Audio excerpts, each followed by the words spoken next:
Hello বন্ধুরা, কেমন আছো তোমরা সবাই? আশা করি তোমরা সবাই খুব ভালো আছো। আমার চ্যানেলে তোমাদের সবাইকে স্বাগত।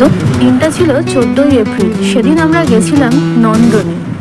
যেহেতু পরের দিন পয়লা বৈশাখ, সেই উপলক্ষে নন্দনটাকে খুব সুন্দরভাবে সাজানো হচ্ছিল। আমি সেদিন কেকও কেটেছিলাম, কারণ আমার জন্মদিনের দিন নীলষষ্ঠী পড়ে যাওয়ার কারণে মা বাবা কিছুই অ্যারেঞ্জ করতে পারেনি, সেই জন্য তারা পরের দিন অ্যারেঞ্জ করেছে। এখানে বেরিয়ে পড়েছিলাম আমরা নন্দনের উদ্দেশ্যে। দেখতে দেখতে আমরা নন্দনের ভেতরেও চলে এসেছিলাম। এই জায়গাটা আমার খুব পছন্দের একটি জায়গা, তাই একটুখানি ভিডিও করে নিচ্ছিলাম চারিদিকটা। কিছুক্ষণ সেখানে থাকার পর আমরা বেরিয়ে গেছিলাম একটু ফুচকা খেতে। ফুচকা খেয়ে আমরা চলে এসেছিলাম ভিক্টোরিয়ার নাইটের সুন্দর সেই ভিউটা দেখতে। নববর্ষ উপলক্ষে রাস্তায় এভাবে আলপনা দেওয়া হয়েছিল।